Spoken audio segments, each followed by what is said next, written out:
Hi everyone, আমার আগের mini ব্লগেই তোমরা দেখেছো আমরা গেছিলাম মাদারসাটে।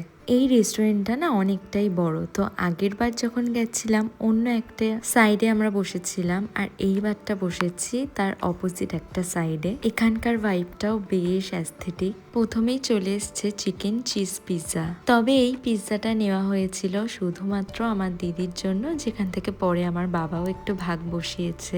আর মা জাস্ট পিৎজাটা একটু টেস্ট করার জন্য বাবার পিৎজাটা থেকে একটা বাইট নিল। ফাইনালি আমাদের খাবার চলে এসছে। আমি তো বাড়ি থেকেই ঠিক করে গেছিলাম যে আমি ওখানকার ভেটকি ফিশ ফ্রাইটা টেস্ট করব।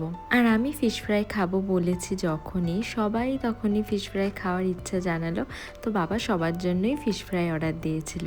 ভেটকি ফিশ ফ্রাই এখানে পার পিস 70 টাকা করে নিয়েছে। তবে সত্যি বলতে 70 টাকার অনুযায়ী ফিশ ফ্রাইটা খেতে আরো বেশি ভালো ছিল।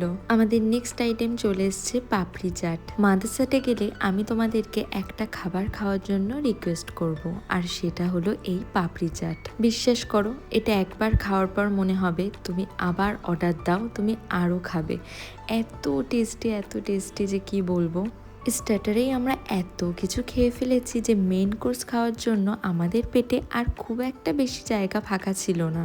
আমরা নিয়েছিলাম বাসন্তী পোলাও আর চম্পারন মটন। আমি যদি খুব একটা ভুল না করি ওটার নাম চম্পারন মটনই ছিল, আর স্যালাড। আমার মনে হয় আমাদের মুখ দেখেই তোমরা বুঝে যাচ্ছ আমরা কেউই আর খাবার খাওয়ার জন্য উপযুক্ত ছিলাম না, কিন্তু কিছু করারও ছিল না, কারণ খাবারগুলো আমরা আগেই অর্ডার দিয়ে দিয়েছি আর টেবিলে চলেও এসেছিল।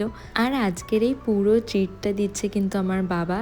মাঝে মাঝে কিন্তু জন্মদিন বলো কি নিজেদের কোনো পার্সোনাল স্পেশাল ডেতে এরকম বাইরে টুকটাক খাওয়া দাওয়া করতে আসতে ভালোই লাগে। ফ্যামিলি নিয়ে সময় কাটানোর জন্য মাদারসাট একটা পারফেক্ট প্লেস। ওকে, সো এখন আমরা যাচ্ছি বাড়ির পথে। আজকের মিনি ব্লগটা তোমাদের কেমন লাগলো কমেন্টে জানিও। বাই।